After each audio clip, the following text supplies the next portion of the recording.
ہم لوگ ہمیشہ اپنی تمہیدی گفتگو میں اس کا ذکر ضرور کرتے ہیں اور کرنا بھی چاہیے۔ یہ جو خطبے پڑھے جاتے ہیں ہم لوگ جو اکثر پڑھتے ہیں الحمدللہ نحمدہ ونستعینہ ونستغفرہ، یہ وہی چیز ہوتی ہے کہ انسان اپنی گفتگو میں اللہ کی نعمتوں کا شکریہ ادا کرے، اور نعمت کیا ہے یہ ہر بندے کو معلوم ہونا چاہیے کہ پہلے وہ نعمت کے درجے کو سمجھے کہ سب سے بڑی نعمت کیا ہے۔ سب سے بڑی نعمت اللہ کا نام لینا اور اللہ پر ایمان ہے، اور اس کے بعد اس سے مدد مانگنا۔ لہٰذا وہ جو جملے ہیں وہ ہم غور سے سنیں، الحمدللہ نحمدہ، تمام تعریفات اللہ کی ہے جس ہم اسی کی حمد و ثنا کرتے ہیں، ونستعینہ، اور اسی سے مدد مانگتے ہیں، ونستغفرہ، اور اس سے معافی چاہتے ہیں، ونؤمن بہ، اور اسی پر ایمان رکھتے ہیں، ونتوکل علیہ، اور اسی پر بھروسہ کرتے ہیں، اور ہم اپنے نفس کے شر سے اس کی پناہ چاہتے ہیں، ونعوذ باللہ من شرور انفسنا وسیئات اعمالنا، اور جو برے اعمال ہم سے صادر ہوتے ہیں ہم اس سے بھی اللہ کی پناہ چاہتے ہیں کہ اللہ ہمیں برے اعمال کو معاف بھی فرمائے اور ہمارے نفس کے شر سے بھی ہم کو محفوظ فرمائے۔ من یضلل اللہ فلا ہادی لہ، جس کو اللہ گمراہ کر دے اس کو ہدایت نہیں مل سکتی، ومن یہد اللہ فلا مضل لہ، اور جس کو اللہ نے ہدایت دے دی اس کو کوئی گمراہ نہیں کر سکتا۔ اس کے بعد درود پڑھتے ہیں اللہ کے رسول صلی اللہ تعالیٰ علیہ وسلم پر، کیونکہ آپ صلی اللہ علیہ وسلم نے اس دین کو ہم تک پہنچانے اور اس پیغام کو انسانیت تک پہنچانے کے لیے سب سے بڑی قربانی، سب سے بڑی ذمہ داری اور سب سے بڑا جو کام اور کردار ادا کیا ہے وہ آپ صلی اللہ علیہ وسلم نے کیا ہے۔ سب سے زیادہ تکلیفیں جس نے برداشت کی ہے وہ آپ صلی اللہ تعالیٰ علیہ وسلم ہیں۔ لہٰذا یہ ہمارے خطبے کا خلاصہ ہوتا ہے جو ہر تقریر میں آپ عموماً سنتے ہوں گے۔ تو خطبہ چونکہ وہ عربی میں ہوتا ہے تو ہمارے ہاں عجمی دنیا میں بہت ساری چیزیں اس کی حیثیت صرف ایک ورد اور ایک روٹین کے ورک کی ہوتی ہے جس کو ہمیں پورا کرنے کے طور پر ہم کر جاتے ہیں، لیکن اس کے مقصد کو سمجھنا چاہیے۔ اس کا مقصد کیا ہے؟ خطبہ کیا ہے؟ خطبہ کسی کام کے آغاز کرنے میں جو خطبے کے کوئی اذکار نہیں ہے جو پڑھ لیے گئے اور کام ہو گیا، بلکہ خطبہ ہے اللہ کا شکر ادا کرنا، اللہ سے مدد مانگنا، اور اپنے گناہوں کو یاد کرنا، اللہ کی نعمتوں کو یاد کرنا، یہی خطبہ ہے۔ لہٰذا یہ تمہید میں ہمیشہ ہم لوگ اس بات کو ضرور ذکر کرتے ہیں تاکہ ہمیں اس بات کا احساس ہو کہ دین کے نام پر جڑنا، دین کی نشستوں مجلسوں میں بیٹھنا اور سننا سنانا یہ کتنا بڑا کام ہے۔ لہٰذا زندگی کے تمام مسائل چلتے رہیں گے، اسی میں ہمیں سب سے زیادہ اہمیت کے ساتھ یہ کام کرنا ہے، اور اس کا اندازہ اس سے لگے گا جو ہم سیرت النبی سن رہے ہیں۔ اس سیرت النبی میں ہم دیکھیں کہ اللہ کے رسول صلی اللہ علیہ وسلم اور صحابہ کرام رضوان اللہ تعالی علیہ مجمعین کس مشنری لیول پر، یعنی ایسا محسوس ہوگا ہمیں آپ کو سب کو اگر ہم غور سے مطالعہ کریں کہ 24 گھنٹے یعنی اسی کام میں انہوں نے اپنے اوقات، اپنی دلچسپی، اپنی سرگرمی اسی کام میں وقف کی کہ دین کو فائدہ پہنچانا کیسے ہے، دین کو پھیلانا کیسے ہے، اس کے لیے کیا کیا رکاوٹیں ہیں، ان رکاوٹوں کو دور کیسے کرنا ہے، اور اس کو مزید پھیلانے کے لیے کیا کیا حکمت عملی اختیار کرنی ہے، اور کیا کیا قربانیاں دینی ہے۔ رات دن صبح شام یہی مشورے ہو رہے ہیں، اور یہی محنت ہو رہی ہے، اور یہی ذہن سازی ہو رہی ہے، اور اسی میں تربیت بھی ہو رہی ہے۔ لہٰذا غزوہ احد کا تذکرہ ہم اب جب سنیں گے بھی تو اس تذکرے میں دیکھیں آپ، غزوے کا تذکرہ ہم جب سیرت میں ذکر کرتے ہیں تو جنگ یوں شروع ہوئی اور یہاں سے گزرے اور اتنے لوگ قتل ہوئے، اتنے شہید ہوئے، لیکن قرآن جب اس پر تبصرہ کرتا ہے تو قرآن ایک اصولی طور پر تبصرہ کرتا ہے۔ لہٰذا قرآن نے شہداء کا تذکرہ اس انداز سے کیا، إِن يَمْسَسْكُمْ قَرْحٌ فَقَدْ مَسَّ الْقَوْمَ قَرْحٌ مِثْلُهُ۔ اصول یہ ہے کہ اگر آپ کے ساتھ غزوہ احد میں بہت تکلیفیں اٹھانی پڑی، آپ کو بہت زخم برداشت کرنے پڑے، بہت جانیں آپ کو قربان کرنی پڑی، یہ کوئی پہلا واقعہ نہیں ہے۔ یہ دنیا میں اللہ کے نام پر، اللہ کے دین کے لیے اس طرح قربانیاں پہلے آپ سے پہلے کے لوگ دیتے آئے ہیں، اور اگر آپ کو کچھ تکلیف پہنچی ہے تو آپ کے دشمن کو بھی پہنچی ہے، ایسا نہیں کہ آپ کے دشمن کو تکلیف نہیں پہنچی ہے۔ فَقَدْ مَسَّ الْقَوْمَ قَرْحٌ مِثْلُهُ، اسی طرح آپ کے دشمن کو بھی تکلیفیں گزر چکی ہیں۔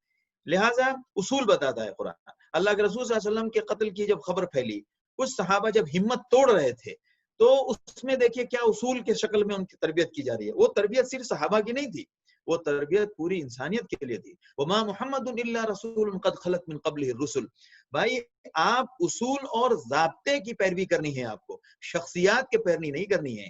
شخصیتیں تو آئیں گی اور چلی جائیں گی، تحریک کے بانی حضرات دنیا میں آئیں گے اور وہ اپنا کام کر کے چلے جائیں گے، لیکن جو تحریک اٹھی ہے اس پیغام کو سمجھنا اور اس پیغام کے مطالبے تقاضے کو پورا کرنا اور اس کے لیے اپنی قربانیاں پیش کرنا، یہ اصول تب بھی باقی تھا، آج بھی باقی ہے. لہذا سیرت کے عنوان میں ہمیں یہ نظر آتا ہے کہ کام رات دن محنت وہی چل رہی ہے. تو اسی محنت کے سلسلے میں ہمارے آپ کی محنت بھی وہی ہونی چاہیے کہ ہم کوئی کورس مکمل کر کے ہمارا کام مکمل ہو جائے، یہ کام نہیں ہوتا ہے. آپ صلی اللہ علیہ وسلم کی زندگی مکمل ہونے کے بعد اعلان آ گیا، الیوم اکملت لکم دینکم واتممت علیکم نعمتی ورضیت لکم الاسلام دینا. آج ہم نے آپ کے لیے دین کو مکمل کر دیا اور دین اسلام کو آپ کے لیے پسند کر لیا، اور وہ مکمل جو کچھ ہمیں اتارنا تھا وہ ہم نے اتار دیا. تو اب صحابہ کرام کو آرام سے بیٹھ جانا تھا اور اب کہنا تھا کہ بھائی جو ہونا تھا وہ ہو گیا، اب جو کرنے کا کام تھا وہ سب کر لیا گیا. اب جس کو مومن رہنا ہے وہ مومن رہے، جس کو کافر رہنا ہے وہ کافر رہے، اب مزید کرنے کا کام مکمل ہو گیا. ایسا تو نہیں ہوا، بلکہ دیکھیں آپ اللہ کے رسول صلی اللہ علیہ وسلم کے تدفین کے فوراً بعد، یعنی اگلی صبح دیکھ لیں آپ، یعنی بعض روایتوں میں ہے کہ 2 دن 4 دن کے اندر حضرت اسامہ کا لشکر تیار کھڑا تھا، اس کو بھیج دیا گیا. پھر اس کے بعد یکے بعد دیگرے اس اصول کی خلاف ورزی کی کارروائی شروع ہوئی، جس اصول کو آپ صلی اللہ علیہ وسلم امت کو سکھا کے اور سمجھا کے گئے تھے.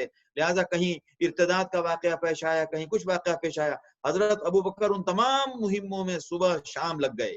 حضرت عمر رضی اللہ تعالیٰ عنہ نے اس مہم کو آگے بڑھایا. لہٰذا کام نہ تب ختم ہوا تھا اور نہ آج ختم ہوا ہے. ہماری زندگی کے حصے کا کام اللہ کے رسول صلی اللہ علیہ وسلم ایسا نہیں کہ جیسے آج کل لوگ سوچتے ہیں کہ باپ کما کے اور بینک بیلنس چھوڑ کے پراپرٹیاں اور گھر تیار کر کے جائے تاکہ مجھے کچھ نہ کرنا پڑے. یہ دین اور اسلام میں ایسا نہیں چلتا ہے، بلکہ یہ باپ بیٹے کے نظام میں بھی یہ نہیں چلتا ہے. جو اللہ نے ہر بندے کے نصیب کی تکلیفیں ہر بندے کی الگ الگ لکھی ہیں. لہٰذا باپ کے حصے کی تکلیف الگ ہے، اولاد کے حصے کی تکلیف الگ ہے. باپ کے حصے کا آرام اور خوشحالی الگ ہے اور اولاد کے حصے کی خوشحالی اور آرام الگ ہے. وہ الگ بات ہے کہ ایک دوسرے سے کسی کو اللہ جوڑ دے، لیکن سب کا نصیب الگ ہے، سب کا کھاتا الگ ہے اور سب کو اپنے حصے کا کام کرنا پڑے گا. لیکن ہم ٹھہرے کاہل، ہم یہ چاہتے ہیں کہ سب کچھ ہم کو کرایا ملے. اس ذہنیت کو ہٹانا پڑے گا اور کام کرنے کا مزاج بنانا پڑے گا، جو ہم سیرت میں سن رہے ہیں اور جو سیرت میں کردار نمایاں طور پر یہی نظر آ رہا ہے. لہٰذا بدر کا معاملہ مکمل ہوا اور بدر کے بعد ہم نے ذکر کیا کہ بنو قینقاع ہم نے ایک تماشا کھڑا کیا، لہٰذا ان کے ساتھ مقابلہ ہوا اور ان کو مدینہ چھوڑنا پڑا. بڑی بڑی باتیں کر رہے تھے کہ آپ نے ہم کو یہ سمجھ لیا ہے، آپ نے ہم کو وہ سمجھ لیا ہے، ہم بتائیں گے کہ ہم کیا ہیں. تو قرآن نے کہا کہ قد کان لکم آیۃ فی فیۃین التقطا. ابھی یہ واقعہ گزر چکا ہے، لیکن بہرحال ان کو اپنے حرکت کی سزا بھگتنی پڑی. پھر وہ جلا وطن ہوئے ان کی اپنی شرارتوں کی وجہ سے. تو یہود بھی شرارت کرتے تھے اور منافقین بھی طرح طرح کی باتیں کرتے تھے. تو ان میں سے ایک شخص تھا کعب ابن اشرف. یہ یہودی شخص تھا، اس کا نام تھا کعب ابن اشرف. بہت مالدار تھا اور بہت خوبصورت بھی تھا، اپنے ڈل ڈول میں بھی بہت اچھی وضاحت رکھتا تھا اور مال بھی اس کے پاس بہت تھا، حتیٰ کہ اس کا اپنا ذاتی قلعہ تھا. خود اس کا اپنا ذاتی قلعہ تھا. ایسے بہت سارے مالدار تھے مکے مدینے میں یہود، اور ان کا مدینے کے پوری آبادیوں کے ادھر ادھر مختلف علاقوں میں ان کی آبادیاں جہاں جہاں تھیں وہاں ان کے قلعے ہوا کرتے تھے. تو کعب ابن اشرف بڑا دولت مند اور خوبصورت نوجوان تھا اور صاحب مال تھا. جب بدر کی میں کفار مکہ کو شکست ہوئی تو بہرحال اس کا بھی خون بہت کھولا، چونکہ یہ مسلمانوں کا بہت سخت دشمن تھا. اور اس کے بعد یہ باضابطہ مکے گیا اور مکے جانے کے بعد وہاں ان کے جو مقتولین تھے ان کے ساتھ نوحہ کرتا تھا اور تعزیت کرتا تھا اور اشعار پڑھتا تھا اور ان کے غم میں بہت شریک تھا. یہاں تک کہ مکے والوں کو لگا کہ یہ ہمارا ہمدرد ہے. اس نے پوچھا ارے کعب ابن اشرف تم شاعر، اچھا یہ بہت بڑا شاعر بھی تھا. تو عربوں میں شاعر ہونے کا مطلب یہ بہت قابل ہے، لہٰذا وہ شاعر بھی تھا اور شاعر کو عقل مند سمجھتے تھے لوگ. لہٰذا کہ تم عقل مند، تم شاعر بھی ہو، بہت عقل بوجھ سمجھ بوجھ رکھتے ہو اور تمہاری اپنی ایک حیثیت. اچھا تم یہ بتاؤ کہ یہ جو محمد جو دین لایا ہے اور جو اس کے ماننے والے جو اہل ایمان ہیں، کیا وہ زیادہ صحیح راستے پر ہے یا ہم؟ تو یہ باضابطہ مکے میں ان سے کہتا ہے کہ ای الفریقین اہدی سبیلا، بھائی ہم دونوں میں کون زیادہ صحیح راستے پر ہے؟ تو وہی یہ اس نے اس کو جواب دیا انتم اہدی منہم سبیلا، بھائی وہ کیسے صحیح راستے پر ہو سکتے ہیں، آپ سیدھے راستے پر ہو. یعنی کفار کو کہہ رہا ہے سیدھے راستے پر، اور کفار مکہ سے کہہ رہا ہے کہ آپ حق پر ہو. تو قرآن نے اسی کی طرف اس آیت نمبر سورہ نساء کی 51 میں یہ اسی کے شان میں یہ آیت اتری، الم تر الی الذین اوتوا نصیبا من الکتاب، کیا تم نے نہیں دیکھا ان لوگوں کو جن کو کتاب کا ایک حصہ آتا ہوا، یؤمنون بالجبت والطاغوت، جو کفر اور شرک اور شیطان اور ابلیس کے اوپر ایمان رکھتے ہیں، وَيَقُولُونَ لِلَّذِينَ كَفَرُوا، اور کافروں سے کہتے ہیں هَؤُلَاءِ أَهْدَىٰ مِنَ الَّذِينَ آمَنُوا سَبِيلًا، کہ کافر مومنوں کے بدلے میں بجائے یہ کفار جو ہیں یہ راہ حق پر ہیں. یعنی اس طرح الٹی باتیں کر رہے ہیں کہ آپ نے نہیں دیکھا اسی سے الٹی باتیں کرنے والوں کو. تو یہ بندہ اس حد تک مکے میں جا کے کفار کے ساتھ ملی بھگت کر رہا تھا. اس کے بعد جب وہاں سے واپس آیا تو واپس آنے کے بعد اس نے دوسرے لوگوں کے ذہن کو بگاڑنا شروع کیا، اور شاعر تھا یہ، اس نے اس حد تک بدماشی کی کہ اپنے شعر میں اور اپنے پیسے سے بھی مسلمانوں کے خلاف لوگوں کو ورغلاتا تھا، اور اس نے اپنے اشعار میں مسلمان خواتین کو ٹارگٹ کرنا اور ان کو موضوع بنانا شروع کر دیا. یعنی ان کے حسن کے بارے میں بات کرنا، یا مطلب تعلقات کے ساتھ، جو عورتوں کے ساتھ تعلقات کے سلسلے میں جو شعر و شاعری میں جو باتیں کی جاتی ہیں وہ باتیں یہ شعر میں کرنے لگا. ظاہر سی بات ہے مسلمانوں کی غیرت اور حیا نے اس کو برداشت نہیں کیا، اور یہ برداشت کرنے کی بات بھی نہیں تھی، اور ان کو مختلف انداز سے سمجھایا جاتا تھا، یہ مانتے نہیں تھے.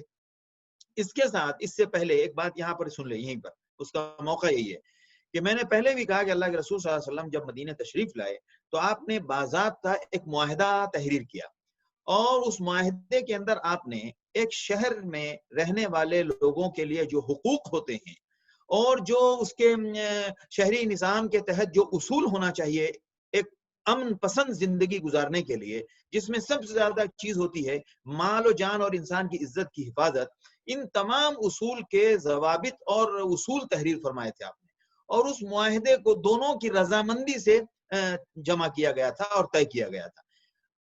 روز اول سے بنو قینقاع نے بھی اس کی خلاف ورزی کی، اور فردن بھی لوگ اس کی خلاف ورزی کرتے تھے، لہٰذا یہ کعب ابن اشرف بھی اس کی خلاف ورزی کر رہا تھا رات دن. اور یہود کے تینوں قبائل جو مدینے میں آباد تھے ان کو مدینہ صرف اس لیے چھوڑنا پڑا کہ بڑے بڑے اصول کی انہوں نے خلاف ورزی کی، لہٰذا ان سے کہا گیا تھا کہ آپ مدینے میں رہ کر آپ کے جان و مال کا جب بھی کوئی مسئلہ کھڑا ہوگا تو اہل ایمان پوری جان و مال کے ساتھ آپ کی حفاظت اور آپ کو تعاون فراہم کریں گے، اور مسلمانوں کے ساتھ جب بھی ہوگا تو آپ کو تعاون فراہم کرنا ہے، اور ہم آپ کے خلاف کسی کے ساتھ سازش میں شریک نہیں ہوں گے، ہمارے خلاف بھی آپ کسی کے ساتھ سازش میں شریک نہیں ہوں گے.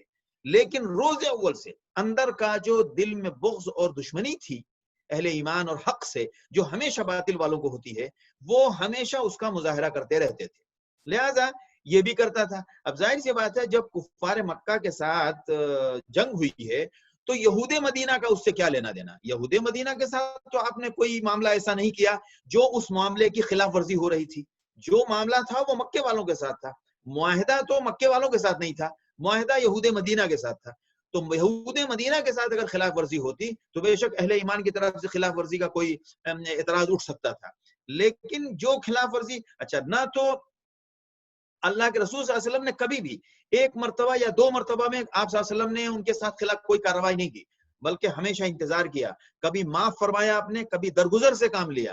اس کے بعد جب بار بار پتا چلا کہ نہیں یہ اپنے اس ارادے میں نہ تو غلطی پر ہیں اور نہ بھول ہوئی ہے ان سے، بلکہ یہ جان بوجھ کے اس معاہدے کی خلاف ورزی کر رہے ہیں، تب جا کے کوئی کارروائی کی گئی ہے. یہ میں نے ذہن اس لیے صاف کیا کہ اعتراض کرنے والے اعتراض بہت کرتے ہیں. مثال کے طور پر مسلمانوں کی طرف سے جب کافروں کے اوپر حملے کا تذکرہ آتا ہے تو بہت لوگوں کو بے چینی ہوتی ہے کہ مسلمانوں نے یہاں حملہ کر دیا، مسلمانوں نے وہاں حملہ کر دیا. اصل میں وہ اس قضیے کو دو انسانوں کی جماعت کے ساتھ ٹکراؤ جوڑتے ہیں، صرف دو انسانوں کے گروہ کے ساتھ، ایک حق پر ہو ایک باطل پر ہو، یا ایک کافر ہو ایک مسلمان ہو، ان دو گروہوں کی گروہی لڑائی سمجھتے ہیں. حقیقت یہ ہے کہ یہ گروہی لڑائی نہیں ہے. یہ کیا لڑائی ہے؟ یہ حق اور باطل کی لڑائی. حق اور باطل کا کیا مطلب؟ حق اور باطل کا مطلب یہ ہے کہ جس طرح کسی شہر میں رہ کر اس شہر کی خلاف ورزی نہیں کر سکتے آپ، تو آپ کو بھی یہ ماننا ہے کہ یہ دنیا بھی اللہ کی ہے. تو اللہ کی دنیا میں رہتے ہوئے اللہ کے قانون کو آپ توڑیں، اللہ کے تمام اصول و ضوابط کی خلاف ورزی کریں، سب سے بڑا جرم اور گناہ یہ کریں کہ پیدا آپ کو اللہ نے کیا، کھلاتا آپ کو اللہ ہے، اور سب کچھ آپ اللہ ہی سے حاصل کرتے ہیں. دنیا میں کوئی دوسری طاقت نہیں ہے جو کوئی چیز اللہ کے بغیر کہیں سے حاصل ہو جائے، جس کو قرآن نے ہزاروں انداز سے ثابت کیا اور مثالیں دے کر سمجھایا. اس کے بعد اگر کوئی بندہ یہ کہے کہ مسلمان اور کافر نہیں، یہاں پر گروہوں میں ایک گروہ مسلمان ہے ایک کافر ہے، لیکن جنگ کی جو بنیاد ہے وہ بندے اور اللہ کے درمیان والی ہے. کیوں کہ جو وجہ جنگ ہے، جو لڑائی کی جو وجہ ہے، وہ کیا ہے؟ وہ ہے کہ آپ اس دنیا میں رہ رہے ہیں تو اللہ کا ماننا ہے، اللہ کی ماننا ہے، اللہ کو ماننا ہے. لہذا اس لیے لڑائی ہوتی ہے. تو ہمیشہ اس بات کا خیال رکھنا چاہیے. اور انبیاء اسی کی پاسداری کے لیے آتے ہیں، اور انبیاء کے ماننے والے بھی وہی کام کرتے ہیں. یہ الگ بات ہے کہ کبھی ان کے ماننے والوں سے غلطی ہو سکتی ہے، تو اس غلطی کی سزا بھگتنے کے لیے ہمیشہ اہل ایمان تیار رہتے ہیں. لہٰذا اس قانون کی خلاف ورزی میں جب بھی کبھی کسی بندے سے کوئی غلطی سے قتل ہو گیا تو اللہ کے رسول صلی اللہ علیہ وسلم نے ہمیشہ یہ نہیں دیکھا کہ مقتول کافر ہے، بلکہ آپ نے یہ دیکھا کہ مقتول ناحق قتل ہوا ہے. لہٰذا مقتول کے ناحق قتل ہونے کی وجہ سے آپ صلی اللہ علیہ وسلم گرچہ وہ کافر ہو، آپ اس کا حق اس کو دلواتے تھے.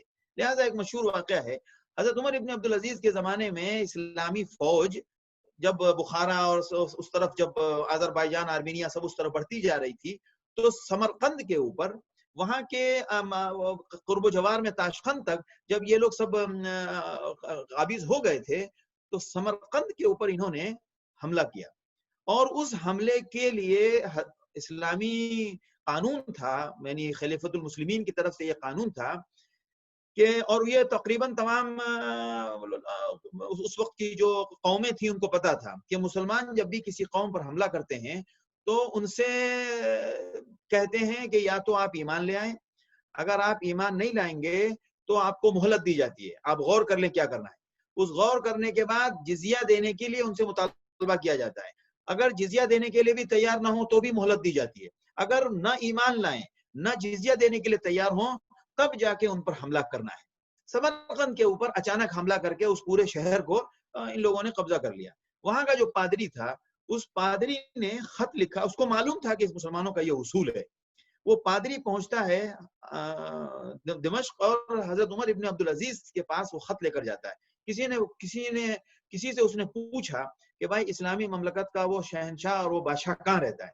اس نے کہا کہ فلاں جگہ پر ان کا گھر ہے، وہ فلاں فلاں جگہ پہ گھر ہے. وہ جب اس گھر کی جہاں نشاندہی کی گئی تھی وہاں پہنچتا ہے. وہ وہاں پہنچنے کے بعد دیکھتا ہے کہ ایک بندہ سیڑھی لگا کے اس گھر پہ اپنی چھت کو مٹی کے گارے سے لیپ رہا ہے اور نیچے سے ایک عورت اس کو گارا پکڑا رہی ہے. اس نے بولا یار اس گھر کی نشاندہی کی گئی ہے اور یہ تو پتہ نہیں کسی عام آدمی کا گھر لگتا ہے. یہ دوبارہ گیا وہاں جانے کے بعد ان سے کہتا ہے کہ یار تم نے کیا غلط راستہ بتا دیا؟ بولا نہیں غلط راستہ نہیں بتایا. تم کہاں گئے؟ بولا فلاں جگہ گئے تھے. بولا وہ فلاں جگہ گئے تھے وہاں تو یہ میں نے منظر دیکھا. بولا وہی ہمارے امیر المومنین ہیں. لہٰذا اس نے کہا، اس کو بڑی حیرت ہوئی کہ یار عجیب امیر المومنین اور اس حالت میں اپنے گھر کا کام اور وہ بھی گہرے مٹی میں لت پت ہے. خیر جب وہ واپس آئے تو دیکھا کہ حضرت عمر ابن عبدالعزیز جو ہے وہ دروازے کے پاس فارغ ہو کے وہاں پہ اندر جا رہے تھے یا وہاں کھڑے تھے. بہرحال یہ پہنچا. اس نے پوچھا کیا بات ہے؟ اس نے کہا یہ بات ہے آپ کے جو امیر لشکر نے ایسی ایسی حرکت کی ہے اور ہم نے تو یہ سنا تھا.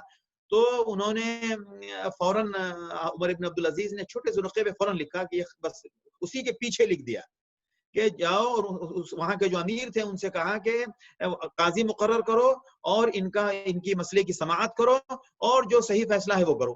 لہٰذا بخارا یا وہاں کے قریب کے شہر میں جو امیر لشکر تھے ان کو خط پہنچا. خط پہنچنے کے بعد اچھا یہ پادری سوچ رہا یار اتنے چھوٹے سے خط سے اتنی عبارت سے پتہ نہیں کیا ہوگا، اتنا بڑا شہر ہمیں واپس مل جائے. یہ تو سوچا بس دیکھتے ہیں کرنے کا کام ہے ہم کر کے آ گئے، اب کر بھی کیا سکتا تھا، دوسرا کوئی آپشن نہیں ہے. لہٰذا یہ جب وہاں پہنچا وہاں پہنچنے کے بعد اس نے اس امیر لشکر کو کیا کہتے ہیں کہ خط دیا. خط پڑھتے ہی اس نے دیکھا کہ عمر بن عبدالعزیز رضی اللہ رحمۃ اللہ علیہ کا خط ہے. فوراً اس نے قاضی مقرر کیا. قاضی مقرر کرنے کے بعد وہاں کے پادری کو بلایا, اور وہاں کے پادری کو بلانے کے بعد وہ مسئلے کی سماعت ہوئی, اور مسئلہ ثابت ہوا, اور پتہ چلا کہ ہاں اس میں جو ہے جو اصول ہیں کسی شہر پر حملہ کرنے کے, اس اصول کی خلاف ورزی ہوئی ہے. لہذا قاضی نے حکم دیا کہ امیر لشکر وہاں سے پورے شہر کو خالی کریں, اور جو کچھ بھی انہوں نے وہاں کی جو چیزیں بھی مال غنیمت کے طور پر لیے سب واپس کریں. 2 دن کے اندر پورا شہر پورے مال و غنیمت کے ساتھ حوالے کر دیا گیا. ہوا یہ, اب قاضی ہے جو پادری تھے انہوں نے کہا بھائی ہم کو اپنی حکومت میں رہنے سے بہتر ان لوگوں کی حکومت میں رہنا بہتر ہے, کیونکہ جہاں انصاف کا یہ عالم ہو کہ 2 سادہ جملے کے اوپر پورا شہر کسی کو واپس کر دیا جائے, وہ بھی فتح کیا ہوا شہر واپس کر دیا جائے, اور وہاں کے لوگوں میں فرما برداری اور انصاف کا یہ معیار ہو, تو انہوں نے کہا بھائی ہم تو شہر چھوڑو, ہم خود بھی اپنے آپ کو تمہارے حوالے کرتے ہیں. لہذا وہ خود مسلمان ہو گئے, اور پورا شہر اس طریقے سے اس انداز سے مسلمان ہوا. تو اسلام کی اصول اور اسلام کی عدل اور انصاف کا یہ تقاضا تھا. لہذا یہ بات یاد رکھنی چاہیے کہ آج بھی دنیا میں, آج کے دور میں بھی دیکھ لیں کہ اس وقت بھی پوری دنیا کی جتنی قومیں اور جتنے مذہبوں کے ماننے والے ہیں, وہ تمام انصاف کے ساتھ اگر ان کے اندر انسانیت کا ایک ذرہ برابر بھی اگر کوئی جز باقی ہے, تو اس بات کا اعتراف کرنا چاہیے کہ دنیا کے جتنے مسلم ممالک میں ان کو مذہب کی وہ آزادی اور وہ گندگی جو وہ اپنے ملکوں میں کرتے ہیں اس کی اگر اجازت نہ ملی وہ الگ بات ہے, لیکن ان کو زندگی کے وہ تمام حقوق یکساں حاصل ہے, بلکہ کبھی کبھی ان کو ترجیح حاصل ہو جاتی ہے اس نام پر کہ وہ دین کو سمجھیں. لیکن حقیقت یہ ہے کہ ہم نے پورے طور پر ان کو سمجھایا نہیں, اور انہوں نے سمجھنے کی کوشش نہیں کی, لیکن ان کو پوری بات اور پورا نظام ان تک پہنچ چکا ہے. لہذا اسلام کا اصول آج بھی باقی ہے. آج اس مردہ حالت میں بھی ہر حال میں مسلمان ممالک میں جو لوگ رہ رہے ہیں وہ بہت آرام سے اور بہت سکون سے ہیں. میڈیا کے ذریعے بدنام کی جانے کی کوشش یہ ان کی اپنی ناکامی ہے, اور یہ ان کی اپنی بدنصیبی ہے.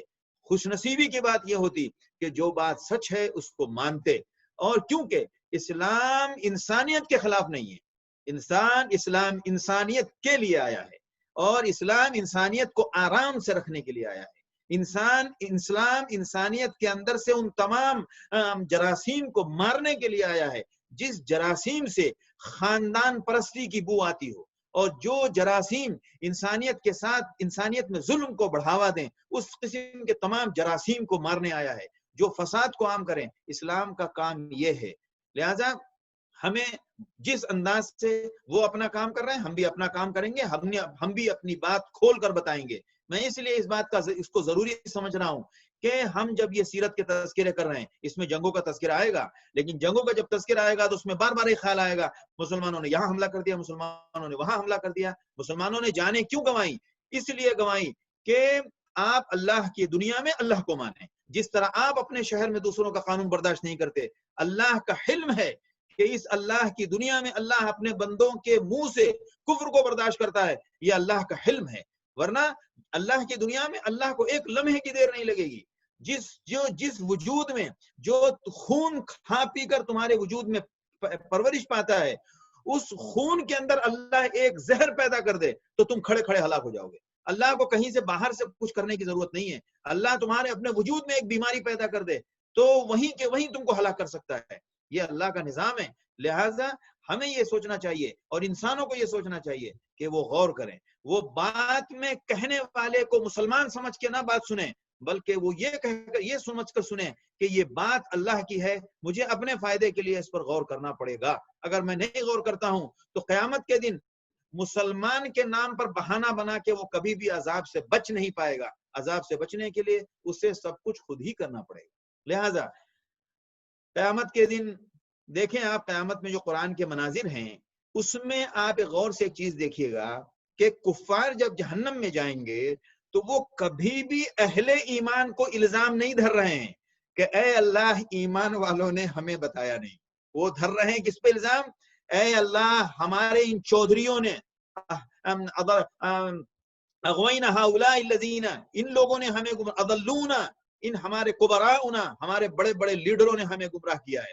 لہذا اہل ایمان کے اوپر الزام کہیں نہیں دھر رہے ہیں, لہٰذا قرآن یہ بات صاف کر رہا ہے کہ اہل ایمان کی طرف سے کمزوری کا شکوہ قیامت میں نہیں چلے گا. جو شکوہ چلے گا وہ کیا کہ ان کا اپنا قصور ہے اور ان کے اپنے لیڈروں کا قصور ہے. یہ ان کو خود دماغ میں رکھنا چاہیے. لہٰذا ہمیشہ دنیا میں حق و باطل کی طرف سے دونوں طرف سے جماعتیں رہتی ہیں. یہ میں نے تفصیل اس لیے ذکر کر دی تاکہ خدا نخواستہ بے بات کی بات سے بات نہ نکل جائے. لہٰذا یہ کعب ابن اشرف جو تھا یہ اس طرح کی حرکتیں بہت کرتا تھا، یہاں تک کہ اس نے مسلم خواتین کو موضوع بنانا شروع کر دیا. اب میں پوچھتا ہوں کوئی بندہ یہ کہہ دے کہ 23 سالہ زندگی میں کسی مسلم شاعر، کسی صحابی شاعر نے کبھی بھی ایک جملہ کسی خاتون کے بارے میں کہا ہو؟ محمد ابن قاسم، میرے پاس ٹائم نہیں ہے ورنہ میں ذکر کرتا. محمد ابن قاسم یہ جو راجہ داہر تھا جس کے قلعے کو محمد ابن قاسم فتح کیا، اس کے قلعے کے فتح ہونے میں اس کی بیوی کا دخل ہے. اور اس کی بیوی کیوں مسلمان ہوئی اور اس کی بیوی کیوں سبب بنا فتح سندھ کا جو سب سے بڑی وجہ بنی؟ محمد ابن اس بادشاہ کی بیوی، اس راجہ کی بیوی. کیوں کہ جو پنڈت اس کو لے کر آئے تھے راجہ کے بیوی کو جنگل میں جنتر منتر کے نام پر، ان کی نیت خراب تھی.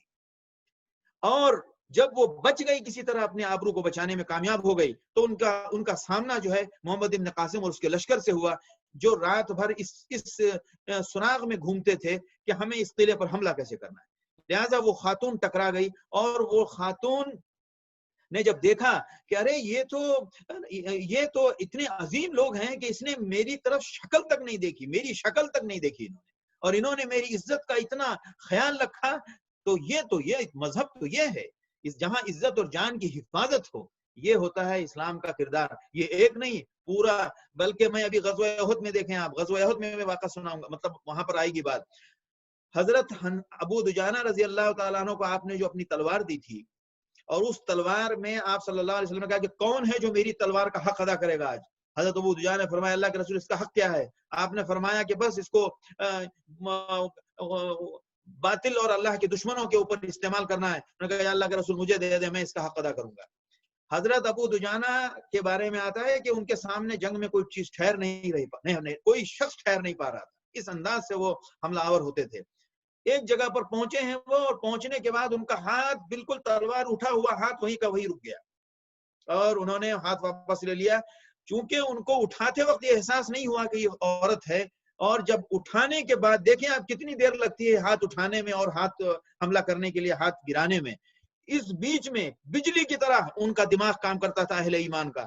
انہوں نے دیکھا کہ اللہ یہ تو عورت لگ رہی ہے. جیسے ان کو عورت کا احساس ہوا ہاتھ تلوار وہیں کی وہیں روک گئی، اور انہوں نے کہا کہ مجھے شرم آتی ہے کہ رسول اللہ کی تلوار کسی عورت کے بدن پر چلے، اور عورتوں کو ایسے بھی اسلام میں منع تھا قتل، جنگ میں قتل نہیں کرنا ہے. لہٰذا وہ بھی عورت کون تھی؟ ہند ابن عتبہ بنت عتبہ، ابو سفیان کی بیوی، جو خطرناک جذبات لے کر آگ میں ڈوبی ہوئی جو اس وقت آئی تھی، بعد میں تو مسلمان ہو گئی. لہٰذا اس وقت حضرت ابو دجانہ نے ہاتھ روک لیا. یہ چھوٹی بات نہیں ہوتی ہے، یہ ایک واقعہ نہیں ہے، پوری تاریخ بھری ہوئی ہے. لہٰذا یہ ہمیں بھی ضرورت ہے لوگوں کو بتانے کی، اور لوگوں کو معلوم بھی ہونا چاہیے کہ کبھی کسی مسلمان نے حالت جنگ میں بھی انہوں نے یہ کام، مطلب اس چیز کا خیال رکھا، اور اپنے قابو کو اور اپنے جذبات کو انہوں نے کس طرح پیش کیا.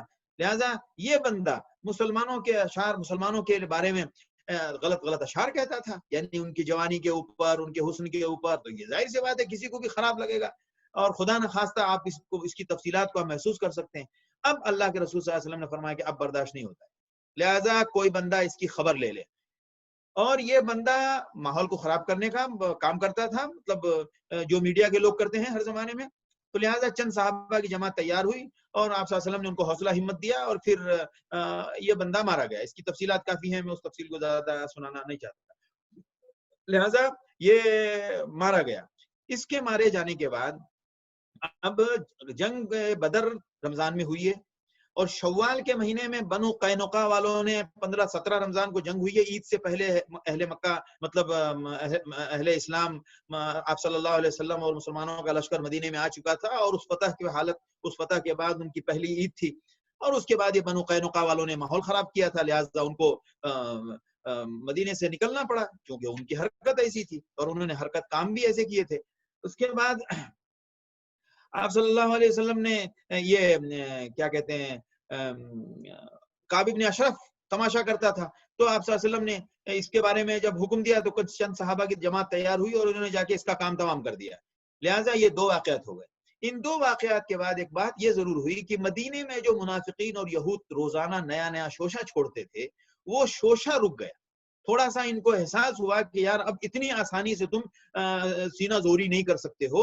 اور حالانکہ یہ ان کے ہمیشہ کے لیے ان کے جذبات دب گئے ایسا نہیں تھا، لیکن فوری طور پر یہ اس ٹینشن میں تھوڑا سا ڈھیلا پڑ گئے اور تھوڑا سا انہوں نے اپنے اس شرارت کو اور جو اپنا ان کا جوش تھا انہوں نے تھوڑا سا اس کو دبایا. اس کے بعد ایک چھوٹی سی مہم اور پیش آئی جو نجد کی طرف کچھ لوگ مدینے کے اوپر چڑھائی کرنے کا ارادہ کر رہے تھے. آپ صلی اللہ تعالی علیہ وسلم 300 جنگجوؤں کے ساتھ وہاں تشریف لے گئے اور وہاں جانے کے بعد آپ صلی اللہ علیہ وسلم پورا 1 مہینہ قیام کیا اور وہاں کوئی واقعہ پیش نہیں آیا اور آپ صلی اللہ علیہ وسلم بغیر کسی لڑائی کے اور بغیر کسی جنگ کے واپس آ گئے. بلکہ ایک روایت میں تو ذکر ہے کہ وہ سب کے سب پہاڑوں کی طرف بھاگ گئے اور اچھا خاصا مال غنیمت ہاتھ آیا. اس کے بعد ایک دوسرا اہم واقعہ پیش آتا ہے جو غزوہ احد سے پہلے کا، کہ مطلب سمجھیں کہ اس کو اور اس میں زور پیدا کرنے والا واقعہ ہے.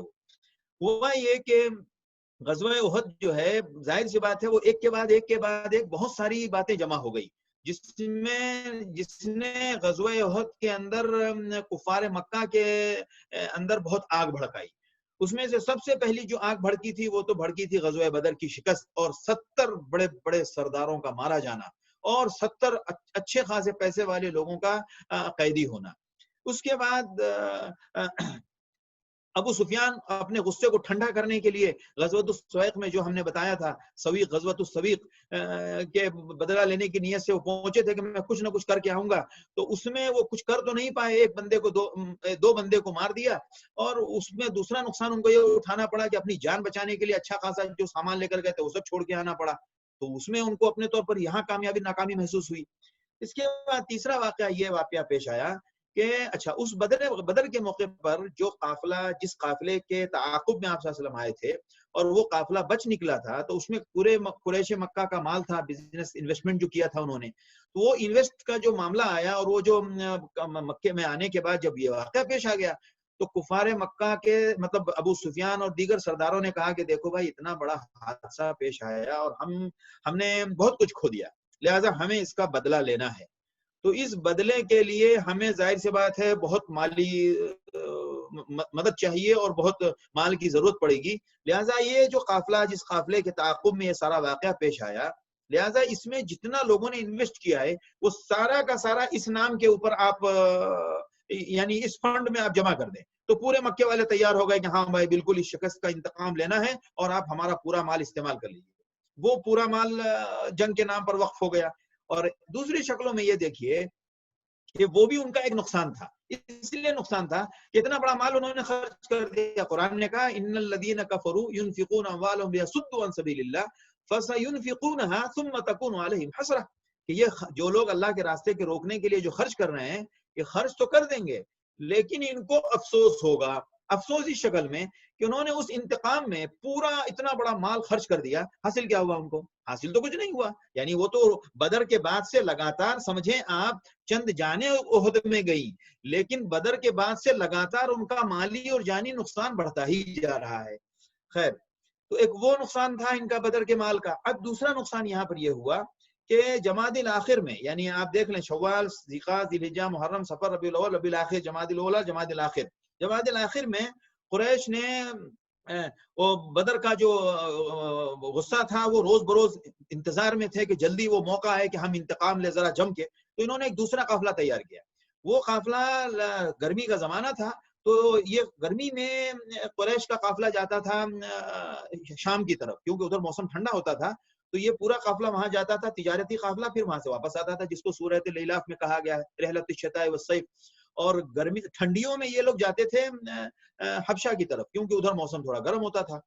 تو یہ دو ان کے تجارتی قافلے ہوتے تھے سالانہ 2 ٹرپ، بزنس ٹرپ. تو لہٰذا یہ ٹرپ تیار ہو رہا تھا. اس ٹرپ میں تمام لوگوں نے اپنا اچھا خاصا مال جمع کیا اور اس مال کو جمع کرنے کے بعد انہوں نے کہا کہ وہاں سے جو بزنس جو مال جو انویسٹمنٹ ہو رہی ہے وہ جب وہاں سے واپس آئے گا تو یہ پورا پیسہ بھی ہم بدر کے انتقام میں استعمال کریں گے اور اس کا جب بھی اس جنگ کے موقع پیش آئے. لہٰذا یہ صورتحال چل رہی تھی. تو اب ایک دوسرا ڈر ان کو یہ لگا ہوا تھا کہ اب تو مدینے میں مسلمانوں کی طاقت ہو رہی ہے، ان کے پاس مطلب ان کے اندر یہ صلاحیت ہے کہ ہمارے قافلے کو روک سکیں. تو جو ہمارا مین روٹ ہے اس روٹ سے تو ہم جا نہیں پائیں گے، کیونکہ مین روٹ تو خطرے میں ہے، وہ مدینے سے بہت قریب ہے. لہٰذا اب ایک کام کرو، عراق کے راستے سے بالکل پہاڑیوں اور سنگلاخ راستے سے گزرو. وہ راستہ انہوں نے بنایا اور بناتے بناتے وہ کسی طرح وہ نکلے. بہت رازداری کے ساتھ یہ قافلہ نکلا تھا. لیکن آپ صلی اللہ علیہ وسلم ہمیشہ مدینے کے ارد گرد اپنے اصحاب کو بھیجتے تھے اور ادھر ادھر سے جو لوگ بھی آتے آپ ان سے خبریں لیتے تھے کہ تم کہاں گئے تھے؟ میں فلاں جگہ گیا تھا. وہاں کیا تم نے نقل و حرکت دیکھی؟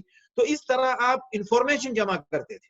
لہٰذا یہ انفارمیشن جمع کرنے کا روزانہ کا معمول تھا. جو بھی کوئی گیا وہاں سے جو خبریں آ رہی ہیں ان سے محسوس کرنا ہے کہ ارد گرد کے احوال کیا ہے، اور باضابطہ آپ بھیجتے بھی تھے. لہٰذا اسی طرح اس خبر آپ صلی اللہ علیہ وسلم کو جب ان حالات کے معلوم کرنے میں یہ صورتحال پیش آئی کہ پتا چلا کہ قریش کا ایک قافلہ صفوان ابن امیہ کی قیادت میں یہ جا رہا ہے شام، اور یہ تجارت کی غرض سے نکلا ہے، اور اس کے اندر یہ سب کچھ باتیں. آپ صلی اللہ علیہ وسلم نے 100 لوگوں کی قیادت میں ایک سریہ بھیجا زید ابن حارثہ رضی اللہ تعالی عنہ کے ساتھ، جو آپ صلی اللہ علیہ وسلم کے غلام تھے. لہذا اور یہ قافلہ تیار کیا آپ نے، اور یہ قافلہ اتنی تیزی سے نکلا کہ یہاں اچانک اس قافلے کے پاس پہنچ گئے، اور یہ لوگ نجد کے پاس ٹھہرے ہوئے تھے. لہذا وہاں پہنچ گئے اور ان کے اوپر اس قافلے کے اوپر ان لوگوں نے دھاوا بول دیا، اور وہ قافلہ پورا کا پورا سمجھے آپ ان کے قبضے میں آ گئے. اور نتیجہ یہ ہوا کہ اس قافلے کے لوگوں کے لیے دوسری کوئی ترتیب اور صورتحال نہیں بچی سوائے اس کے کہ وہ جان بچا کر بھاگیں. لہذا وہ صرف جان بچا کر بھاگے. جو کچھ بھی انویسٹمنٹ کے نام پر لے کر گئے تھے وہ سب کا سب ان کو اس سے ہاتھ دھونا پڑا، اور وہ سارا کا سارا مال غنیمت کے طور پر مسلمانوں کے قبضے میں آیا. لہذا کہتے ہیں کہ اس کی تقریباً مقدار 1,00,000 دینار کے برابر تھی، اور آپ صلی اللہ علیہ وسلم نے اس کا خمس روک کے باقی آپ نے سب ان میں تقسیم کر دیا. اب یہ واقعہ اور زیادہ معاملہ اس نے کفار مکہ کے لیے اور پریشانی بڑھا دی کہ بھائی اتنا ہمارا مال جمع کر کے ہم اچھا اب پھر میں یہاں بھی صاف کرنا پڑے گا مجھے یہ بات. اب ایسا لگے گا کسی کو یہ سننے کے بعد کہ خدا نخواستہ مسلمانوں کی طرف سے یہ کوششیں ہوتی تھی کہ قافلے لوٹے جائے. ہرگز نہیں. اگر کفار مکہ روز اول مسلمان لے آتے، اسلام لے آتے، تو کوئی کسی کا مال کسی کو نہیں چاہیے. اس کی مثال بھی میں دے دوں. غزوہ طائف کے موقع پر آپ صلی اللہ تعالی علیہ وسلم فتح مکہ کے بعد، فتح مکہ میں آپ صلی اللہ علیہ وسلم نے کسی سے بدلہ لیا؟ کسی سے نہیں لیا، سب کو معاف کیا. غزوہ طائف فتح مکہ کے فوراً بعد غزوہ طائف غزوہ حنین پیش آیا. غزوہ حنین کے پیش آنے کے بعد غزوہ طائف پیش آیا، اور غزوہ حنین میں جو مال غنیمت جو حاصل ہوا تھا وہ میں کئی بار اپنے پروگراموں میں بتا چکا ہوں کہ 40,000 بکریاں، 40,000 اور 24,000 اونٹ. یہ مذاق نہیں ہوتا ہے. اللہ کے رسول صلی اللہ علیہ وسلم نے یہ پورا کا پورا کفار مکہ اور جو نئے مسلمان تھے ان میں تقسیم کر دیا. اگر مال مقصود ہوتا تو انصار کو ضرور ملتا. اور آپ کو معلوم ہونا چاہیے کہ انصار کو ایک بکری کی ٹانگ بھی نہیں ملی، بکری تو چھوڑ دیجیے، جس کے لیے انصار کے دل میں اس بات کا احساس بھی ہوا کہ ہم نے اپنی پوری جان اور مال لگائی اور آج اتنا بڑا مال غنیمت حاصل ہوا، ہمیں ایک بھیلا تک نہیں ملا. اللہ کے رسول صلی اللہ علیہ وسلم نے فرمایا کہ کیا پورے لوگ مال متاع لے کر جائیں اور تم اللہ اور اللہ کے رسول کا نام ساتھ میں لے کے جاؤ؟ تمہیں کون سی چیز محبوب ہے؟ صحابہ دھاڑے مار مار کے رونے لگے اور انہوں نے کہا یا اللہ یا رسول اللہ، ہمیں اللہ اور اللہ کا رسول محبوب ہے. تو اگر مال سے محبت ہوتی تو وہ سارا مال غنیمت آپ صلی اللہ علیہ وسلم اپنے ساتھ لے جاتے. اسی موقع پر ایک بدو نے کہا تھا کہ جاؤ محمد کے اوپر ایمان لے آؤ، وہ تم کو اتنا مال دے گا کہ کبھی زندگی میں تم فقر و فاقے کا خیال بھی تمہارے ذہن سے نکل جائے گا. وادیاں بھر جائیں گی. 1,000 اور 100 اونٹ دیے ہیں آپ نے. ابو سفیان کو ان کے بیٹوں اور ان کے نام پر 300 اونٹ ملے. 300 اونٹ کو آپ مذاق نہ سمجھے. لہٰذا اس بات کو میں اس بیچ میں اس لیے کہہ رہا ہوں کہ مسلمانوں کا مقصد یا اہل اسلام کا جو ٹارگٹ ہوتا تھا وہ کبھی بھی قافلہ لوٹنا نہیں ہوتا تھا. وہ مقصد یہ ہوتا تھا کہ آپ اللہ کی دنیا میں اللہ کو مانیں جس نے آپ کو پیدا کیا ہے. یہ تو ہمارا احسان مانیں کہ ہم آپ کو وہ حقیقت بتانے آئے ہیں جس حقیقت کو سے آپ بھولے ہوئے ہیں، اور جس حقیقت کے نہ ماننے پر آپ کو اتنا خطرناک نقصان ہونے والا ہے کہ قرآن کہتا ہے کہ ان الذین کفروا لو ان لهم ما في الارض جميعا ومثله معه لافتدوا به من سوء العذاب ما تقبل منهم، کہ اگر کوئی کافر قیامت کے دن لن يقبل من احدهم ملء الارض ذهبا ولو افتدى به، قرآن کہتا ہے کہ پوری زمین بھر کے بھی اگر سونا لے کر آئے گا تو ہم اس کو عذاب سے نجات نہیں دیں گے. زمین اور زمین کی طرح اتنی بڑی اور زمین بھی لے کر وہ فدیے کے طور پر اپنی جان چھڑانا چاہے اس کی جان نہیں چھوٹ سکتی. کفر اتنا خطرناک گناہ ہے. ہم آپ کو اس حقیقت سے آگاہ کرنے آئے ہیں، ہم آپ کے فائدے کی بات کر رہے ہیں. ہمیں آپ کا مال بالکل نہیں چاہیے. اگر مال مطلوب ہوتا تو اللہ کے رسول اور صحابہ کے ہاں بڑی بڑی ڈیوڑیاں ہوتی اور بڑے بڑے مال کے انبار ہوتے. ان صحابہ کو تو ترغیب یہ دی گئی تھی کہ جو کچھ اللہ کے نام پر ہے سب قربان کر ڈالو. لہٰذا ان کے خلفاء اس کی مثال ہیں کہ ابو بکر کا انتقال ہوتا ہے اس کے گھر میں جا کے دیکھو کیا ہے، عمر کا انتقال ہوتا ہے اس کے گھر میں جا کے دیکھو کیا ہے، لہٰذا حضرت علی کا انتقال ہوتا ہے ان کے گھر میں جا کے دیکھو کیا ہے. حضرت عثمان کا اپنا کاروبار تھا، بے شک ان کے پاس تھا، لیکن انہوں نے اسلام میں بھی بہت کچھ کو پیش کیا اور اسلام کے بعد بھی. لہٰذا مال کا بھی ٹارگٹ نہیں تھا اسلام کا. اس مسلمانوں کا مقصد یہ تھا کہ آپ اللہ کی دنیا میں اللہ کو مانیں. ہمارا فائدہ نہیں ہے، آپ کا فائدہ ہے. من يهد الله فهو المهتد، لہذا جس کو اللہ ہدایت دے گا وہ فمن اهتدى فانما يهتدي لنفسه ومن ضل فانما يضل عليها. بھائی تم ہدایت پہ رہو گے تو تمہارا فائدہ ہے، اگر تم گمراہ ہوگے تو اس کا نقصان بھی تم کو اٹھانا پڑے گا.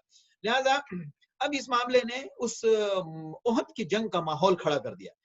اب صورتحال یہ ہوتی ہے کہ وہ ساری چیزیں اب جمع کر لیں آپ، یہ قافلہ، بدر کا معاملہ اور وہ سب معاملہ، وہ ساری چیزیں جمع ہو گئیں اور اب انہوں نے پورے طور پر تیاری کر لی کہ اب ہمیں جنگ لڑنی، بس اب بہت ہو گئی. لہٰذا کفار مکہ نے ایک دم طے کیا کہ اب ہمیں جنگ لڑنی ہے.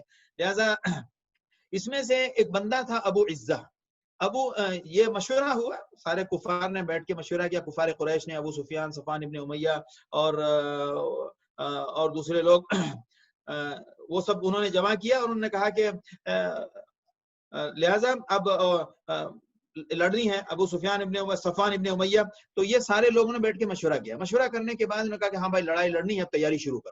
تیاری شروع کرنے میں انہوں نے ایک تیاری یہ کی کہ ابو عزہ ایک بندہ تھا شاعر، یہ بندہ بھی جنگ کے بدر کی قیدیوں میں یہ بندہ بھی تھا.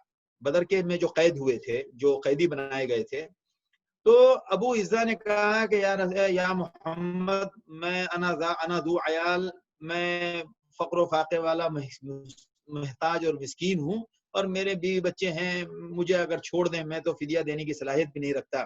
اللہ کے رسول صلی اللہ علیہ وسلم نے اس کو چھوڑ دیا. ابو عزہ شاعر، اور اس سے یہ کہا کہ تو شاعر ہے، اتنا کام کرنا کہ آج کے بعد سے اسلام کے خلاف کسی مہم میں شریک مت ہونا، اسلام کے خلاف کسی مہم میں شریک مت ہونا اور مسلمانوں کے خلاف کوئی بات نہیں کرنا. یہ بندہ اس کو بھول گیا اپنا معاہدہ. صفوان ابن امیہ نے کہا کہ بھائی دیکھو تم غریب ہو، تم یہ ہو، تم وہ ہو، تم اگر مر گئے تو تیرے بچوں کی کفالت میں کروں گا، اور اگر تو زندہ رہا تو پھر تجھے جو کچھ بھی نام ہے وہ میں سب تجھ کو دوں گا اور تجھے غنی کر دوں گا، یعنی تجھے اتنا مال دوں گا کہ تو پیسے والا ہو جائے گا. لہٰذا اس بندے نے وہ معاہدہ جو اللہ کے رسول صلی اللہ علیہ وسلم سے ہوا تھا وہ بھول گیا. اور اس نے صفوان ابن امیہ نے یہ کہا کہ بھائی تم جاؤ گودی میڈیا کا کام کرو. گودی میڈیا سمجھتے ہیں نا آپ لوگ، آج کل بہت فیمس ہے. یعنی جا کے ماحول خراب کرو، لوگوں کو مسلمانوں کے خلاف جنگ کے لیے اشعار بولو، اور جگہ جگہ جا کے ارد گرد میں جتنے قبائل ہیں مکے کے ادھر ادھر، ان تمام قبائل میں جا کے تم کو یہی کام کرنا ہے. بس ہر آدمی سے جا کے سیدھے مائک اس کے منہ پہ پکڑا دینا، بھائی آپ کا کیا خیال ہے، بھائی آپ کیا جذبہ رکھتے ہیں، آپ ایسا کرنا چاہیے ویسا کرنا. جو اس زمانے کے اعتبار سے میں تو آج کے حساب سے کہہ رہا ہوں. تو خیر اس نے جناب وہ کام شروع کیا، جا کے ہر علاقے میں جا کے وہ لوگوں کو ٹارگٹ کرتا، لوگوں کے پاس جاتا، اشعار پڑھتا اور لوگوں کو بھڑکاتا اسلام کے خلاف اور ان کے خلاف لڑنے کے لیے. تو یہ بندہ بھول گیا. خیر اس کا تو آگے چل کے حشر برابر ہو گیا. اب اس کے بعد یہ سب کام جب سب تیار ہو گیا تو اب پورا سال مکمل ہو چکا تھا, ایک سال بھی ہو گیا تھا, رمضان ٹو رمضان. اب رمضان کے بعد یہ لشکر نکلتا ہے مکے سے پورے تیاری کے ساتھ, 3000 لوگ اور 3,000 لوگ بھی 3000 اور 3,000 بعیر 3000 اونٹ اور 200 گھوڑوں کے ساتھ. اب آپ اندازہ لگائیں 3000 لوگ ہوں اور 3000 اونٹ ہو تو کتنا بڑا لشکر لگے گا.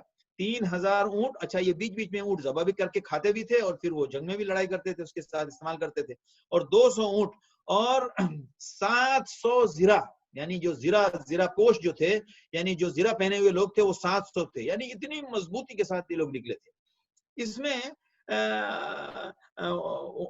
جبیر ابن مطعم جو بندہ تھا اس نے ان کو وحشی ابن حرب کو, یعنی ان کا جو غلام تھا, اس نے کہا کہ بھائی تم کو میری طرف سے, مطعم ابن عدی مارے گئے تھے جنگ بدر میں, تو جبیر ابن مطعم نے کہا کہ بھائی میرے والد کے بدلے میں تم کو میں ایک بات کہتا ہوں کہ تم نے اگر حمزہ کو شہید کر دیا تو تم آزاد. تو وحشی ابن حرب کہتے ہیں کہ مجھے تو دوسری کسی چیز کی انٹرسٹ نہیں تھی کہ مسلمان جیتیں یا ہاریں, کفار مکہ جیتیں یا ہاریں, میری بس ایک ہی انٹرسٹ تھی کہ میں جیت جاؤں, یعنی میرا کام ہو جائے, میں آزاد ہو جاؤں. تو اتنی تیاریوں کے ساتھ, کوئی مال دے رہا ہے, کوئی غلام آزاد کر رہا ہے, سب تیاریوں کے ساتھ یہ لوگ پہنچے. اور جو کمانڈر ان چیف تھے وہ ابو سفیان ابن حرب, اور ہارس بٹالین پر یعنی گھوڑوں کا جو دستہ تھا اس کے لیڈر اور اس کے جو قائد, اس کے جو کمانڈر تھے وہ ہارس بٹالین کے کمانڈر آپ کہہ لیں ان کو خالد ابن ولید, اور ان کے اسسٹنٹ اکرمہ ابن ابی جہل, اور وہ جو جھنڈا ہوتا ہے ان کا وہ بنو عبد الدار کے پاس تھا. بنو عبد الدار کو ابو سفیان نے کہا کہ بھائی دیکھو تم نے ایسا جھنڈا اٹھایا تھا بدر میں کہ جو ہمارا حشر ہوا وہ تم نے دیکھا. عربوں میں بھی اگر جھنڈا گر گیا تو سمجھیے آدھی شکست تسلیم کی جاتی تھی, اور جھنڈا گرنے کا مطلب کام ختم. لہٰذا جھنڈا گرنا بہت عیب ہوتا تھا جنگ کے میدان میں. تو اس نے تانا دیا کہ بھائی دیکھو تم سے اگر نہیں ہوتا ہے تو ابھی بول دو, ہم دوسرا کوئی بندوبست ہم لوگ کر کے چلیں گے. انہوں نے کہا اچھا یہ ان کا خاندانی شعبہ تھا, یہ کام جھنڈے, کسی بھی قریش کی لڑائی ہوتی تو ہر جگہ علم برداری کا کام یہی لوگ کرتے تھے. انہوں نے کہا بھائی وہ اگر کچھ واقعہ ہو گیا تو تم کو اب پتا چلے گا, اب چلو تم. خیر تو جھنڈا اسی خاندان کے پاس رہا, بنو عبدالدار کے پاس. تو یعنی سمجھ لیں آپ 3 مین کمانڈر کے اور ذیلی کمانڈر 3 تھے, ابو سفیان, خالد ابن الولید اور اکرمہ ابن ابی جہل, اور اتفاق سے تینوں مسلمان ہوئے بعد میں. لہذا یہ لشکر پورے غصے کے ساتھ اور پورے تیش کے ساتھ نکلا, اور 3000 جنگجو, 3000 اونٹ, 200 گھوڑے, 700 زرہیں, اور ان تمام جوش و جذبے کے ساتھ پورے آگ میں, غصے انتقام کی آگ میں ڈوبے ہوئے ایک دم. اب جناب سر سے پیر تک وہ آگ لگی ہوئی تھی ان کو. اللہ کے رسول صلی اللہ علیہ وسلم تو ہمیشہ خبریں معلوم فرماتے تھے کہ کہاں کیا ہو رہا ہے, کیا خبریں ہیں. لہذا حضرت عباس ابن عبد المطلب, بعض لوگ اسی قسم کی باتوں کی وجہ سے کہتے ہیں کہ حضرت عباس وہاں سے بہت ساری مجبوریوں کی وجہ سے ہجرت نہیں کر پا رہے تھے, لیکن دل ہی دل میں وہ مسلمان تھے, اسلام لا چکے تھے. لہذا حضرت عباس ابن مطلب ہمیشہ مکے کے اندر جو بھی آپ صلی اللہ علیہ وسلم یا اہل اسلام کے خلاف کوئی سازش یا کوئی پروگرام بنتا تو حضرت عباس رضی اللہ تعالیٰ عنہ فوراً مکے خبر بھیجتے تھے. یہ لشکر جب یہاں سے اپنی پوری تیاری کے ساتھ یہاں سے نکلا ہے تو حضرت عباس رضی اللہ تعالیٰ عنہ نے پورے لشکر کی تفصیل کے ساتھ آپ صلی اللہ علیہ وسلم کے پاس ایک قاصد بھیج دیا, اور وہ بندہ اتنی تیز رفتاری سے نکلا, چونکہ لشکر جو ہے تیز نہیں جائے گا, لیکن ایک اکیلا آدمی تیز جاتا ہے. لہٰذا یہ 3 دن میں مکے پہنچ گئے, یعنی ایک اچھی خاصی مسافت ہے. یعنی اس زمانے کا جو راستہ تھا, اس زمانے کے مطابق جو اس زمانے کا راستہ تھا اس کے مطابق تقریباً کم و بیش 500 کلومیٹر کے آس پاس پڑتا تھا وہ. لہٰذا یہ بندہ 3 دن میں پہنچ گیا, جبکہ عام طور سے متوسط رفتار میں 6 دن 7 دن لگتے ہیں, اور 5 دن تو کم سے کم لگتے ہیں. لیکن یہ بندہ 3 دن میں پہنچ گیا. پہنچنے کے بعد اس نے اللہ کے رسول صلی اللہ علیہ وسلم کو پوری خبر ملی. قرار رسالت, جب خط آپ صلی اللہ علیہ وسلم کے ہاتھ میں آیا تو آپ نے حضرت ابی ابن کعب وہاں موجود تھے, ان سے کہا پڑھو کیا ہے خط کا, کیا مضمون ہے, کیا تفصیل ہے. حضرت ابی ابن کعب نے آپ صلی اللہ علیہ وسلم کو پورا خط پڑھ کے سنایا. آپ صلی اللہ علیہ وسلم نے فرمایا کہ بالکل اس خط کی خبر کسی کو مت دینا, خاموش رہو. اور آپ صلی اللہ علیہ وسلم فوراً مدینے تشریف لے گئے, اور آپ صلی اللہ علیہ وسلم نے مہاجرین و انصار کے ساتھ پورا مشورہ کیا کہ کیا کرنا ہے. اب ظاہر سی بات ہے وقت کم ہے, اب وہ لوگ وہاں سے نکل چکے ہیں, 3 دن اس کو لگے آنے میں, اور ظاہر سی بات ہے 2-3 دن کے اندر یہ لشکر پہنچ جائے گا. لہٰذا اب آپ صلی اللہ علیہ وسلم نے فوراً مشورہ کیا. سب سے ابتدائی کام تو یہ کیا گیا کہ چھوٹی چھوٹی بٹالین بنائی گئی. ایک بٹالین کا کام یہ تھا کہ وہ مستقل اللہ کے رسول صلی اللہ علیہ وسلم کی حفاظت, یعنی آپ صلی اللہ علیہ وسلم کا گارڈ دستہ, ایک گارڈ بٹالین بنایا گیا جو آپ صلی اللہ علیہ وسلم کے ساتھ ہر وقت رہے, اور بالخصوص آپ صلی اللہ علیہ وسلم کے رات کے وقت, آرام کے وقت, یا جب رات میں آپ اپنے گھر میں ہوں تو آپ کے گھر کے ارد گرد یہ 2-4-5 لوگوں کا دستہ تھا جو ہر وقت اس کی نگرانی کرتا. اور ایک کچھ بٹالین بنائی گئی جو مدینے کے اندر جہاں جہاں سے آنے کے امکانات تھے وہاں یہ سارے لوگ پورے طور پر ہوشیاری کے ساتھ رہتے تھے. اور اکثر مدینے میں جو جنگجو لوگ تھے, یعنی جو جنگ میں جانے کی صلاحیت رکھتے تھے, ان تمام سے کہا گیا کہ ہر وقت آپ کو ہتھیار ساتھ میں رکھنا ہے. یہ ابتدائی کام ایک دم ہو گیا پہلے مشورے میں. اور یہ لوگ اپنا عام راستے سے, جو راستہ کامن روٹ تھا, اسی روٹ سے مکے کا لشکر پہنچتا گیا, اور یہاں تک کہ وہ احد کے میدان میں آ کے انہوں نے پڑاؤ ڈال دیا. ادھر اللہ کے رسول صلی اللہ علیہ وسلم نے صحابہ سے مشورہ کیا, اور آپ روزانہ خبر معلوم کر رہے تھے کہ یہ قافلہ کہاں پہنچا, اور آپ کو اطلاع ملتی تھی. اخیر مشورے تک آپ صلی اللہ علیہ وسلم کو خبر ملتی رہی, یہاں تک کہ جب یہ لوگ مدینے کے قریب پہنچے تو آپ صلی اللہ علیہ وسلم نے مشورہ فرمایا. مشورہ فرمانے کے بعد صحابہ سے آپ صلی اللہ علیہ وسلم نے سب سے پہلے تو پورا جو جنگجو تمام صحابہ تھے ان تمام کو آپ نے اکٹھا کیا جو لڑنے کی صلاحیت رکھتے تھے. اکٹھا ہونے کے بعد سمجھیے آپ یہ میگا میٹنگ تھی, یعنی بڑی پورے تمام بڑے بڑے صحابہ کے ساتھ تمام یہ مشورہ ہوا کہ صورتحال یہ ہے, اب کیا کرنا ہے. اسی کے ساتھ آپ صلی اللہ علیہ وسلم نے یہ بھی بتایا کہ میں نے خواب دیکھا ہے کہ انی قد رأیت واللہ خیرا, میں نے خواب دیکھا ہے اور واللہ اس میں خیر ہے. رأیت بقرہ یذبح, میں نے دیکھا ہے کہ گائے ذبح ہو رہی ہے. ورأیت فی ذباب سیفی, اور میں نے دیکھا ہے کہ میری تلوار کی دھار میں سے تھوڑا سا ٹوٹ گیا ہے. اور میں نے یہ بھی دیکھا ہے کہ میں نے اپنے ہاتھ کو اپنے زرہ میں ڈالا ہے. اور پھر آپ نے اس کی تعبیر بھی بتائی کہ گائے کے ذبح ہونے کا مطلب یہ ہوا کہ کچھ ہمارے صحابہ شہید ہوں گے, اور جو تھوڑی سی تلوار میں جو تھوڑا سا جو شگاف آ گیا تھا اس کے بارے میں آپ نے فرمایا کہ میرے اہل بیت میں سے کوئی بندہ بھی شہید ہوگا. اور آپ نے زرہ کے بارے میں یہ فرمایا کہ آپ مدینے کے اندر.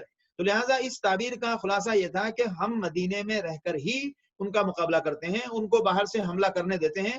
تو اس میں ہوگا یہ کہ ہم جو مرد ہیں وہ بھرپور ان کا دفاع کریں گے, اور شہر کے اندر گھس کے لڑنا اتنا آسان نہیں ہوتا ہے کیونکہ گلیاں ہوتی ہیں, ہر بندے لوگ بکھر جاتے ہیں, تو بہت کوئی بھی مخالف لشکر کامیاب نہیں ہو سکتا ہے. اور پھر اس میں عورتوں کے لیے بھی چانس ہوتا ہے کہ عورتیں بھی مختلف انداز سے اپنے طور پر اس میں حصہ لیں. لہٰذا آپ صلی اللہ علیہ وسلم نے یہ رائے فرمائی, صحابہ سے مشورہ لیا کہ یہ کرتے ہیں. اور جب یہ مشورہ لیا گیا تو بعض صحابہ جو مدینے میں جو غزوہ بدر میں شریک نہیں ہوئے تھے انہوں نے کہا یا رسول اللہ بدر میں ہم شریک نہیں ہو سکے, لہٰذا ہم مدینے سے باہر نکل کے ہی ان کو بتاتے ہیں اور ہم اپنے قوت اور اپنی بہادری کے نمونے پیش کریں گے. لہٰذا صحابہ کا اصرار, اور خاص طور سے نوجوان صحابہ کا اس پر بہت اصرار رہا. اس میں حضرت حمزہ رضی اللہ تعالیٰ عنہ کا اصرار یہی تھا کہ باہر چل کے ہی مقابلہ کرتے ہیں. اچھا, عبداللہ ابن ابی جو رئیس المنافقین تھا اس نے کہا کہ نہیں, مدینے میں رہ کر ہی لڑا جائے تو بہتر ہے. اچھا, اس کا مقصد کیا تھا کہ مدینے میں رہ کر لڑا جائے گا تو ہم گھر میں رہیں گے اور گھر میں رہتے ہوئے ہلکا سا حرکت دکھا دیں گے تو بولیں گے ہم بھی لڑ رہے تھے, کافی ہوگا. لیکن نکلنے میں تو پھر ہمیں ساز و سامان کے ساتھ نکلنا پڑے گا. تو صحابہ کے اس اصرار پر اللہ کے رسول صلی اللہ علیہ وسلم نے جب اجتماعی رائے میں اکثریت باہر نکل کے جنگ کرنے کی رائے آئی تو آپ صلی اللہ علیہ وسلم نے اسی رائے کو قبول فرمایا اور اسی پر بات طے ہوئی. یہ تھا جمعے کا دن, یعنی سنیچر کو ہفتے کے دن 7 شوال کو ہفتے کے دن لڑائی ہوئی ہے, اور یہ معاملہ ہوا ہے جمعے کے دن. اتفاق سے ہم بھی جمعے کے دن میں ہیں, اور اتفاق سے یہ بھی شوال کا مہینہ ہے, اور میرے خیال سے تاریخ تو نہیں ہو اتفاق ٹیلی کرے گی, لیکن وہ 6 شوال تھی. کون سی تاریخ ہے آج شوال کی؟ اتوار کو ایک تھا نا، اتوار کو ایک تھا، 1 2 3 4 5 6 لگتا ہے آج 6 ہی ہے یہ عجیب اتفاق ہے، اللہ اکبر 6 جمعے کا دن تھا جس دن آپ صلی اللہ علیہ وسلم نے جمعے کی نماز سے پہلے یہ مشورہ کیا تھا، اور جمعے کی نماز کے بعد جمعہ پڑھا ہے آپ نے، اور عصر کے بعد آپ صلی اللہ علیہ وسلم مدینے سے نکلے ہیں، اور غزوہ احد پہنچنے سے پہلے آپ صلی اللہ علیہ وسلم نے جہاں قیام کیا تھا، اور فجر سے پہلے آپ نکل کے آپ نے فجر پڑھی ہے، تھوڑا آگے چل کے فجر پڑھی ہے، پھر فجر کے بعد ایک راستے سے آپ اس مقام پہ پہنچے ہیں جہاں غزوہ احد کی لڑائی ہوئی ہے، لہذا اتفاق سے آپ کی تاریخ بھی ہوئی ہے۔ تو جمعے کا دن تھا، اور عصر کے بعد ہی، عصر سے پہلے آپ صلی اللہ علیہ وسلم نکلے تھے غزوہ احد کے لیے۔ اب اس کے بعد یہ بات جو ہے ہم لوگ مشورے کے بعد کی بات انشاءاللہ اگلے ہفتے کریں گے، چونکہ دیکھتے ہوں گے آپ کتنی تفصیلی صورتیں نازل ہوئی ہیں، اور آپ یقین کیجئے اس کو تھوڑا تفصیل سے سننے سے تھوڑا ایک محبت اور ایک ایمانی لگاؤ اور ایک شوق ہوتا ہے کہ آپ صلی اللہ علیہ وسلم کے لیل و نہار اور شب و روز کو ذرا تفصیل سے سنیں۔ لہٰذا اختصار کی بہت ساری کتابیں بھی ہیں، بہت سارے پروگرام بھی ہیں، لیکن ہماری اس نشست میں وہ تھوڑا تفصیل سے چل رہا ہے، صرف اس محبت میں کہ اللہ کے رسول صلی اللہ علیہ وسلم کے شب و روز کو ہم تفصیل سے سنیں، اور ہم بھی دین کو اس تفصیل کے ساتھ سن کر اس تفصیل سے دین کی خدمت کریں۔ اللہ ہمیں اپنے خاص خدمت کے لیے قبول فرمائے۔